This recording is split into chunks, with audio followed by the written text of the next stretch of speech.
No, I don't think that's ever happened. What the hell, man? I'm sure it's happened one time a long, long time ago. Ricky, I'm pretty sure we were late to our first episode. I don't even think I still have the recording of that fucker. I should look it up and find out because that'd be hilarious to listen to. Just for old time entertainment. I'd never put it on the internet again. That's for damn sure. That's too embarrassing. All right. Hey, everybody. Welcome to the 3Cast for November 16th, 2016. Hey, it's my mom's birthday. Happy birthday, Mom. She's 28 years old again, is what she told me. Happy birthday, Matt's mom. Well, my dad's been 29 for my whole life. That's what he's always told me. So she must be 28 because she's a year younger. So, anyways, I'm joined this week. Hey, the boys are back in town. We have Vincent Hoy and Ricky Williams are both here. What up? And this is the 3Cast. Obviously, we review things, most often movies. Every once in a while, we'll come up with a comic book, and then sometimes Ricky will throw in a TV show. And like in 2 weeks, he has like 5 or 6 movies and a TV show. I don't even know what the hell's going on there. Like, you do realize we have jobs, right, Ricky? I'm just saying. Come on, you guys can do it. All right. Anyways, this week it was Vince's choice, Suicide Squad. And if you knew nothing about this movie going in, don't hold the title against it, I guess. It's not about people committing suicide, really. Vince, why don't you tell us what the movie's about? So the premise is basically it's the group of villains typically found in the in the DC comic universe, and these are all like B-list villains. Typically, like they're sidekicks of the main villains. Like you got Harley Quinn as a sidekick to Joker. You got like Rick Flag and Captain Boomerang. All these kind of sub villains that like for the Flash and all these other people that you wouldn't really care about. But as part of a larger scale operation, in light of, again, this was what was interesting about the movie is that it comes off the heels of the the Superman versus Batman, where, and certainly after the Superman incident, where at the end of that movie, there's a huge execution of these alien terrorists coming onto the planet, but lots of destruction, right? And it certainly prompts the Batman resurgence in Batman vs. Superman, but obviously the governments of the world are really aware of this, and they don't know how to control these superhuman people. So as a result, they decide to fight fire with fire by giving extra probation on basically villains that would have had life sentences, and they create this Suicide Squad, a team that basically, if they get caught, the government can deny any plausible culpability of any of their actions. So it's pretty much headlined. It made a lot of hoopla with Harley Quinn, played by the girl Robbie Margot. Yeah, Margot Robbie or whatever. Or Margot Robbie. Yeah. Forward, whatever. So and of course there's a cameo of Toronto. Yay! Right by where I work, actually, which is funny because there's tons too down in the subway. They did some shooting in the subway too. So, I know that Ricky's got a soapbox, and I kind of knew that it was like I was kind of baiting the guy to like say something, but I just wanted to make a couple of things about this. When it first came out, before it came out, everyone was so hyped about it. They were like, "Oh man, it's so cool!" There's like, Batman and Joker are going to be in this. It's going to be really cool. There's a big deal made out of the Joker, specifically about Jared Leto. Kind of the way he takes on that kind of method acting, where he undertakes that persona. Long story short, though, a lot of people did not buy into the hype when it came out. It unfortunately fell flat in the theaters. It was very poorly received by the critics and fans alike, which is rather surprising given its success at the Comic-Con with its earlier trailer releases. Personally, I found that it's again one of those really ambitious titles where it's trying to put so many stories and threads. Again, these guys aren't like Batman or Superman, where like there's a kind of thread of people understanding the story that Batman is like a guy that got orphaned by crime, or that Superman is a guy that is trying to find humanity even though he's an alien and he's got superpowers. I mean, those are kind of universal things that we understand with those superheroes. However, when you get Suicide Squad, there is such a preoccupation at the outset with explaining the reason why they create this team, as well as the individual backstories, that probably about maybe halfway through the movie, that's when the actual plot really starts coming together. And I think that they do a fairly decent job of trying to make you empathize with some of the characters, specifically Will Smith's Deadshot character, which incidentally, Ricky, you know DC better than I do, but I always thought Deadshot was a white guy. I don't know Daisy better than you. But He is in, like, on the TV show. He is played by a white guy. yeah, I'm pretty sure he's probably a white guy, but Will I Smith. mean, you know how it is in the movies, right? They it's not canon to the comics. Dude, I so- just watched Doctor Strange, and I still can't get over that they not only changed the ancient one from an old Chinese dude to a white person, but also to a white woman who happens to There be you go. 6 feet 5 inches tall or something. I've actually met her once in Toronto, and she's like super tall, man. Anyways, so there was this had a really great potential. There was great acting capacity. Like Jared Leto, I mean, a lot of his movies are pretty good. Margot Robbie, specifically with The Wolf of Wall Street, kind of convincing. They had some really interesting depictions of, like, you empathize with criminals. Like, I mean, the guy that played Diablo, I don't know who the actor was, but you kind of empathize with him. This guy that had pyrotechnic skills. But man, there was some bad acting conditions. Like, I mean, the model, whatever her name was, the one with the one eyebrow.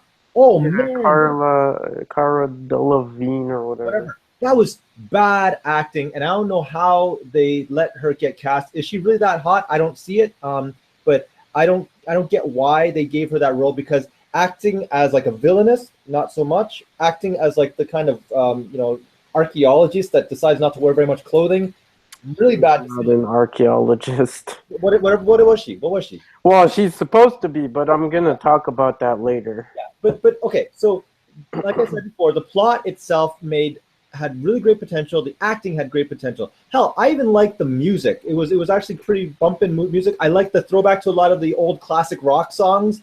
And if you saw the trailer, oh my God, the Bohemian Rhapsody trailer, you remember that one? They timed out every single cut, so like the bullets timed with the beats of the drums. Everything was really good. But then when the movie came out, it was like kind of broken. And then, like, I think we're fair to say spoilers and stuff. Yeah. Oh yeah, we announced which movie it is. If you didn't watch it, then fuck you. Okay, so I think that it kind of got a little bit janky towards the end. I mean, it had to end the way it did, where some of the, obviously it's called Suicide Squad, so a couple of those guys had to die, right? And I felt bad for the I don't know who that the noose guy. Oh, Slipknot. Slipknot shows up for like 2 minutes, and he's gonna die. He's gonna die. You know that. And then when Diablo kind of sacrificed himself, you knew that kind of redemption was going to be there. But man, I couldn't help but wonder, like, how did they script the ending where it's like, if Margot Robbie is supposed to be like the complete psycho and Joker is supposed to be complete psycho as well, I found that her redemption issues at the end didn't make sense. And if you read the comics, and I know that they're supposed to be different universes, I understand that, but the kind of psychology of the Joker is that he really doesn't care if. Yeah, I brought that up too. Same thing. Yeah, so like the whole premise of the end and him coming through, like, basically a war zone to save her. Well, all along he does it, right? Even in the helicopter, like it's really off the deep end because it throws things out of whack a little bit. And you know what? To be fair too, I gotta say that in Suicide Squad in the comics, when they save the world, they don't just get like 10 years off of a life sentence. Like, they get significant, like they get a life sentence removed, right? But this was so strange where I still didn't understand the compulsion of them to go, yeah, we're going to obey because the setup is no longer there. The Waller gets busted. And I think they're I'm not sure if has the DVD come out yet? I don't think so, no. Okay. Because I know that I don't know if the rip you sent us has any okay. It's terrible. Well, yeah, in Korea, you never know. But the when the I suspect when the disc comes out, because there was a lot of hype when they were filming. Again, they filmed a lot of stuff in Toronto, Matt. So that's why we know a lot about the rumors, right? But there were lots of discussions about more scenes with Batman, specifically confronting Waller about the lady that's in charge of the Suicide Squad program, about just being more humane and even though they're criminals, that they're people too. which was a kind of interesting scenario. But they cut it all out, so it ends really cold. And I'm not sure if it's opening the door for sequels. I know that Margot Robbie has actually expressed that they possibly will be doing just a Harley Quinn movie. Yeah, I heard that too. I'm not so sure about an overall Suicide Squad because if you look at the budget, it's kind of like the Avengers, right? It's supposed to be like a comparison. Again, obviously, it's not going to be like Justice League versus Avengers, but it was DC's first foray into kind of doing a team-based movie with their new reboots on the universe. Unfortunately, it fell flat because they tried to be premature. They tried to shove so much stuff in, and they used B-list characters. It's like Guardians of the Galaxy. The only reason Guardians of the Galaxy was able to come out was because they had successes with the earlier Marvel comic franchises, and they could take a chance. At this point, with all the backlash of Superman, the backlash with the whole issue of Batman versus Superman, I'm not sure which came first, but DC should have actually been a little bit more cautious. They should have let a little bit more sink in with these characters so that you could actually empathize and understand there are these B-list bad guys that actually do play a role in the universe. And unfortunately, they tried to force it down so fast that at the end of the day, you got nothing. And a lot of fan reaction was like, look, man, you gave me a good intro, but that normie guy would get that, and they'd appreciate it. At the same time, the normie guys are like, I don't get, why would I empathize with Psycho? Or I don't get, why would I empathize with this guy that I've seen for all 5 minutes of screen time, and I'm supposed to believe that he's a hero? It doesn't make sense. So on two accounts, the fan base as well as the general population, it really wasn't very successful. That's my call. What are you giving this one? It made the budget though, so I'm going to give this one probably a 4 out of 10, and I think that's being a little bit harsh, but I think it's also because DC should be punished for trying to force that stuff down. Yeah, they should. All right, so I agree with everything you had to say, Vince. Marvel did a good job of going through. They did the individual films first, like they did Iron Man, they did the Hulk, they did all those things, right?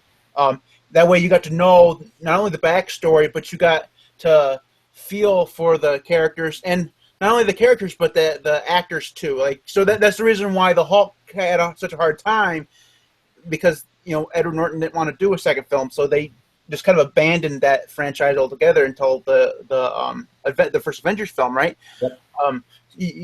They allowed the audience to get invested into the character. So I won't go any more on that. I have 4, maybe 5 problems with the film.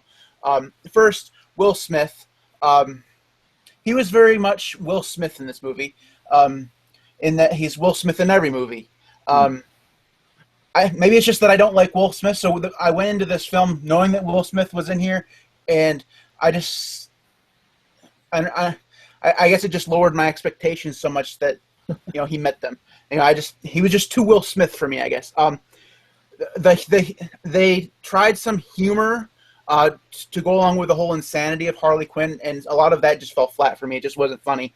I don't know whether it was the writing or if it was the delivery, and I just don't care for the actress or not, but it wasn't. I guess maybe it was because we just watched a few weeks ago Deadpool, and that was just so funny. What humor was in this movie, it just didn't work for me.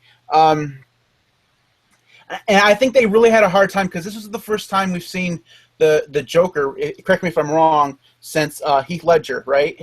Yep. And I mean, everybody kind of freaked out because Heath Ledger did such a good Joker, especially compared to previous Jokers.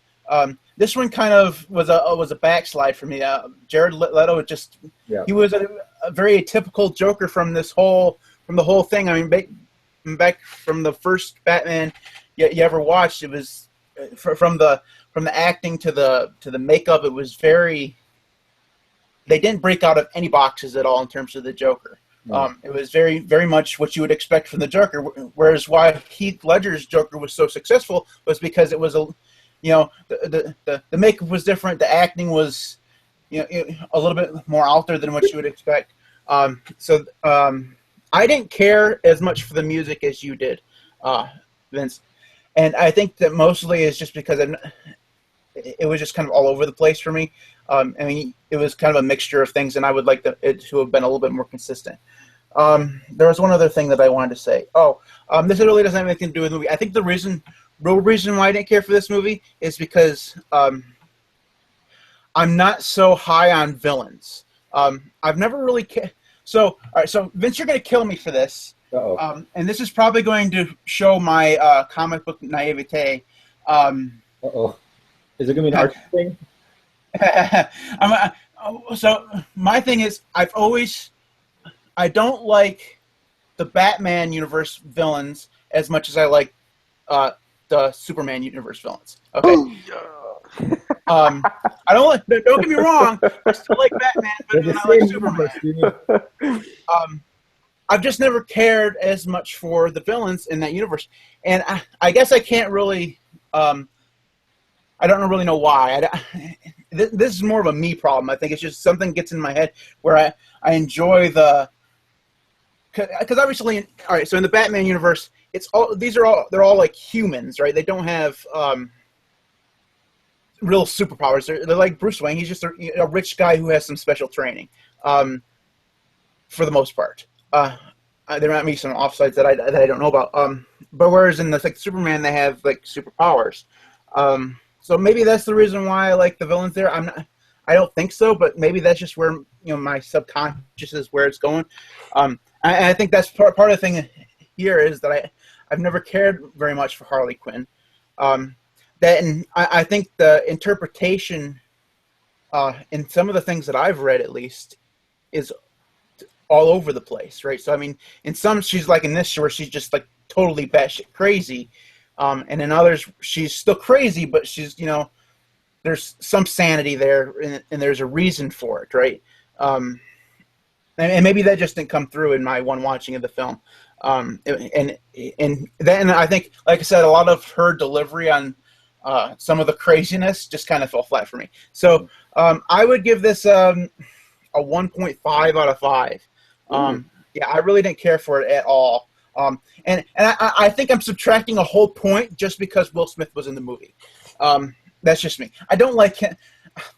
I've never cared for him all the way from Fresh Prince of Bel-Air days, guys. Like this was 25 years ago when he was. Was on. You were like not even born, dude. What, in Fresh Prince of Bel-Air? Like in the 90s. So did you? I was born in the 80s, man. Thank you very much. I'm not like 10. Thank you. Plus, they still show that those episodes on like Nick at Night or some shit. It's crazy. And the guy who played like his cousin or whatever. Well, no, Ribeiro. Yeah. He does America's Funniest Home Videos now. Yeah, he took over.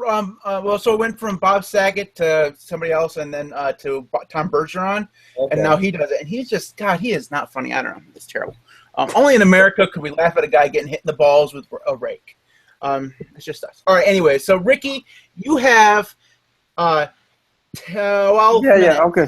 So I'm going to go through this fast to try and fit into this little time. So here's the thing. So I was kind of excited to watch this because we're coming off B versus S. And for B versus S, for me, the movie really got going in the second half. Like the first half, I found that I really wasn't into it. Like if I'm checking my phone and I don't care to look back at the movie, that's a problem. Okay, so I'm going to jump into this. So I made some personal observations of things from my, and then I made some general observations as well. So writer-director was David Ayer, who actually did some movies that I really love. So I'm surprised at this movie. He did U-571, love it. Training Day, love it. Fast and Furious, obviously, I love it. SWAT, love it. The movie, I'm actually glad to say, did make its budget and more, because it was $175 million estimate, and they grossed already $325 million, which is double. So that's good, and it might be, I know a lot of critics ripped it, but the thing is, Marvel needs competition from DC, right? So you can't go around saying, well, DC sucks, they should just stop or whatever. Like, without the competition, Marvel's not going to get any better. So anyways, jumping into it. Couple of, this is just my thing. I hate Amanda Waller. I hated her in the comics, and I was, glad, sad, surprised to see that I hated the character in the movie. I felt that there needed to be more background on the Enchantress because she's the main villain, but they don't show anything about previously on Earth. Like, we don't know where she came from, why she was worshipped, which civilization worshipped her, how did they defeat her and her brother? Nothing, right? Now, for me, it's funny because I'm the opposite of Matt. I loved Will Smith and I loved Jared Leto. I think Deadshot and Joker, honestly, are the only reason the movie is enjoyable. Like, without those two characters, the movie would have been a flop for me, as far as I can see.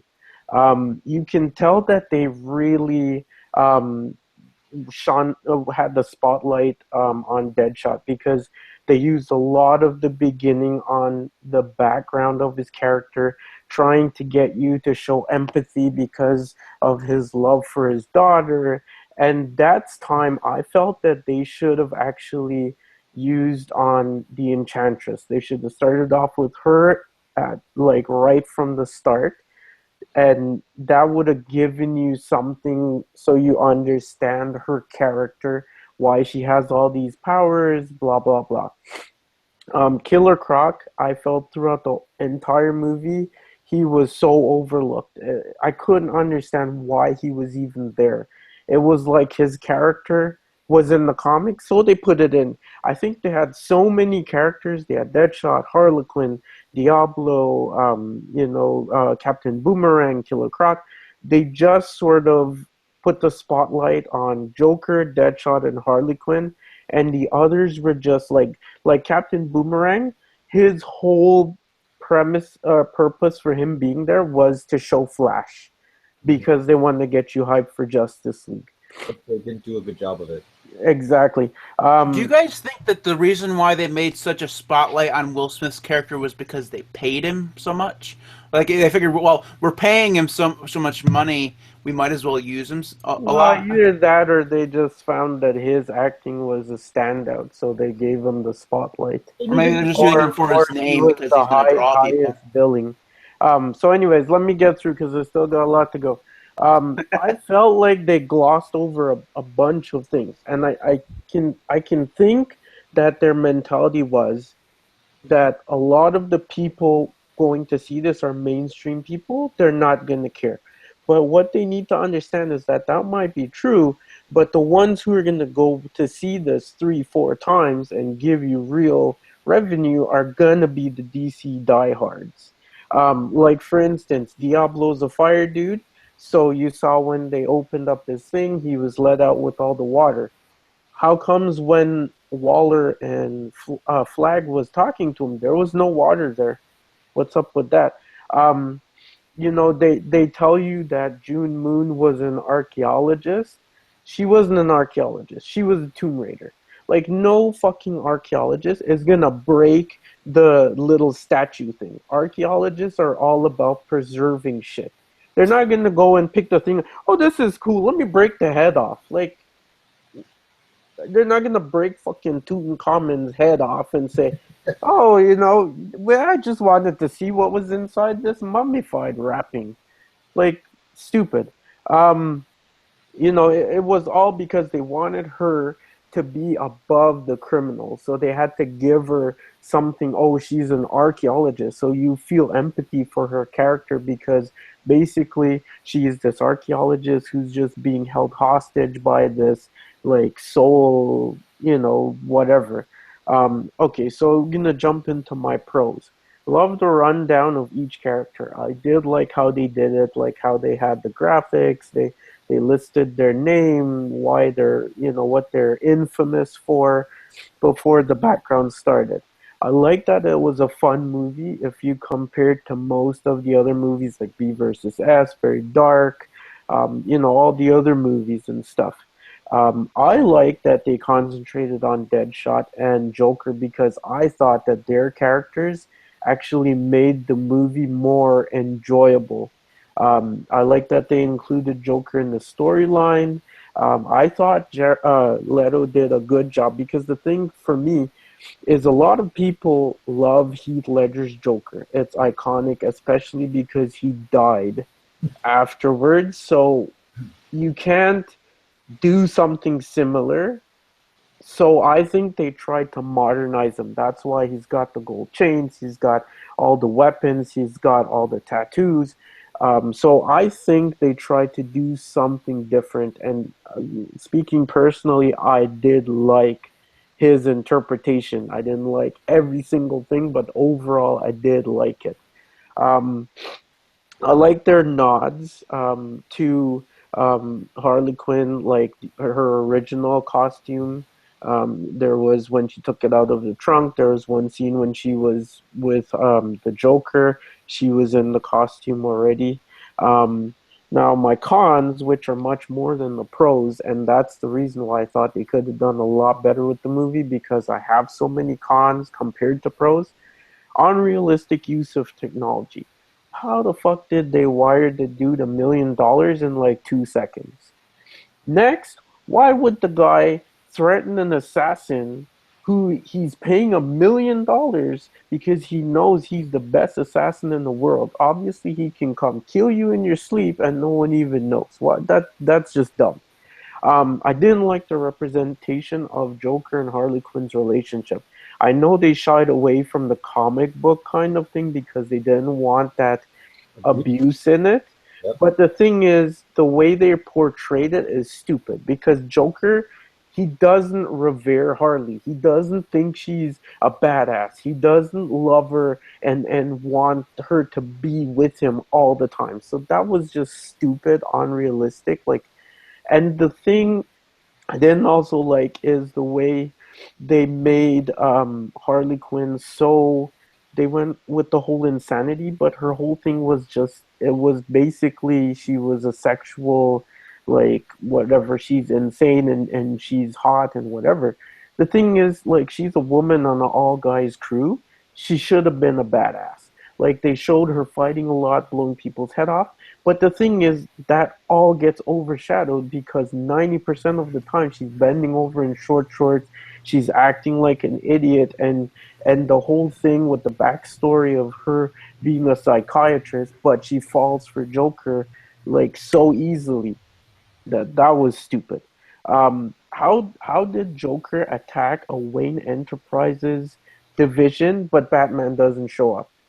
He's at the fucking corner store when it gets robbed like this, but the dude breaks into his own facility and he doesn't show up. Like, okay, right. Um, like the whole thing was really stupid about the whole plot of it was why they decided to make Enchantress threat to be world global. Like they should have done it where she's threatening local. I think would have been good if she threatened Gotham because that would have brought Joker in against her because Joker wants to be the one that either rules Gotham or destroys Gotham. So it would have been like, who the fuck are you to try and break down my city? Right? So you would have had him going up against her separate from Suicide Squad, and it would have kind of made more sense where the squad could have got a jump on her because she's supposed to be so freaking powerful. Like, it just made no sense that this group could have done that. The helicopter scene, that was just ridiculous. It was so anticlimactic. What was the point of it? They all walked out, oh, I'm okay, no scratches. So, what was the point of showing that shit? I just thought they should have given more backstory to Harley Quinn. They should have showed her being Harleen Quinzel more. Joker trying harder to corrupt her. Like, they made that just too easy. Then the stupidest thing I thought was when Deadshot was in the room with Waller and Flag. Flag already deactivated his shit. Exactly. Why did he not kill her? Like, it makes no sense why he wouldn't kill her. What's Flag gonna do? Like, honestly, that was... Right on, buddy. I know, it was so You messed up your stupid. girlfriend. Like, come on. Like, come on. Blake's got an Infowaller too, man. Like that's the thing I don't get. Yeah, it was so stupid. Another stupid thing was Diablo saying, "Oh, this is my family. I lost one. I'm not." He was with them all of what, like half a day? Like, come on, he's a criminal and stuff. Like, like I understand he had like a sort of like because Will Smith all along you could see their connection between the two. He pushed them to use his fire in the building. He like said, if you don't stand for shit, you're not shit. So you could sort of see with him like seeing that and saying, you know what, homie, I heard what you said. I'm gonna do this. This is my chance. But saying, oh, I'm not gonna lose my family, like, come on, that 1 minute was warning. just stupid. And the whole thing, I thought it was kind of smart that they took his power out of the equation because he could have been a definite threat because he like that was hardcore. So I'll just drop it, my thought of it, and then my rating. So I thought it was entertaining. I did watch it twice. I wouldn't mind watching it again, which is my whole thing. When I watched it, there's only two things I look for. Was I entertained? Would I watch it again? I did like seeing the comic book characters being brought to the screen.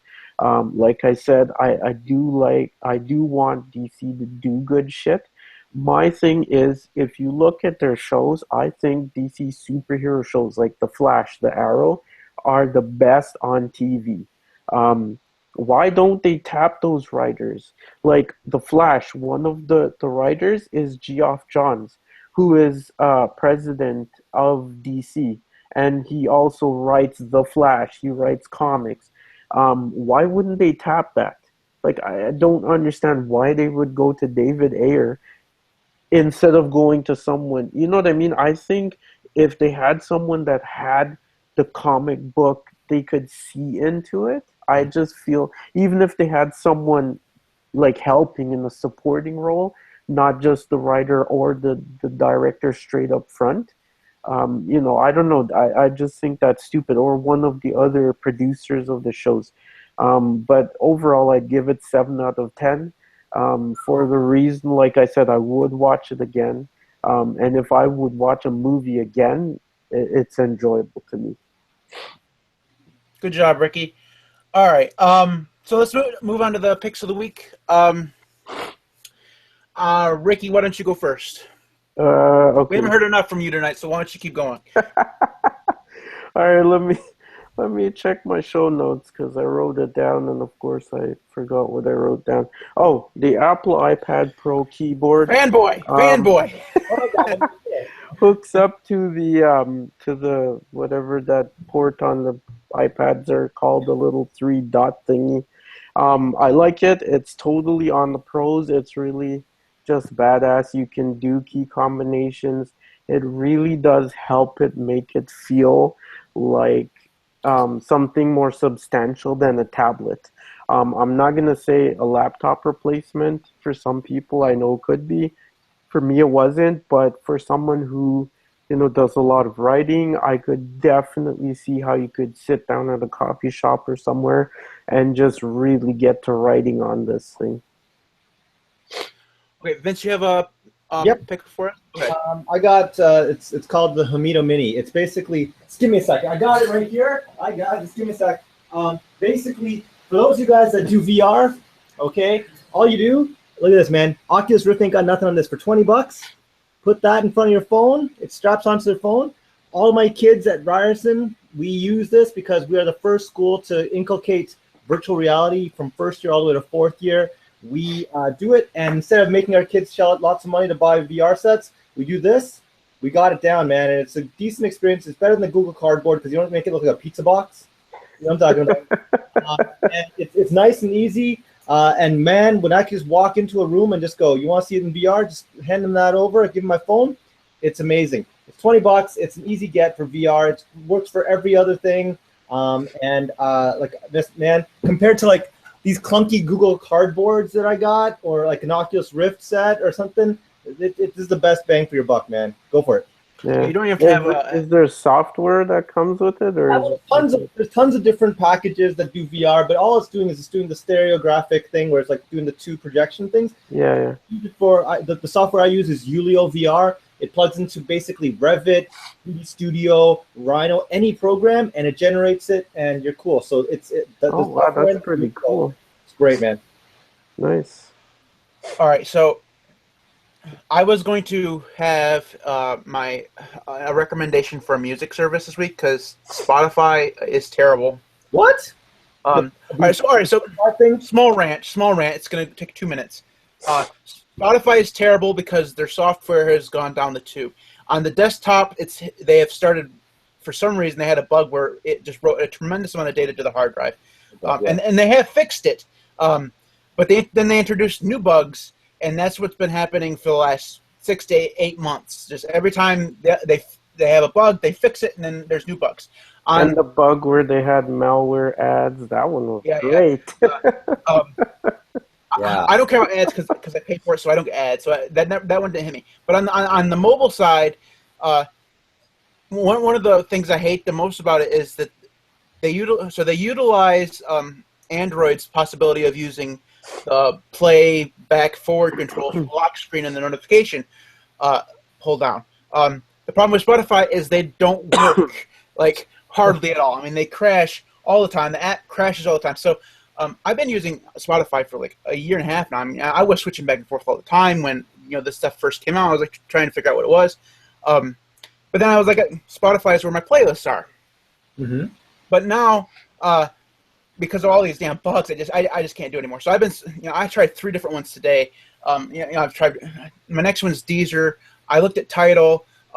So far, Apple Music is the one that I've used the most today. But the app on Android. The app on Android is, oh, God, awful. What is wrong with you, Apple? You used to be able to do software. You can't do software worth a shit anymore.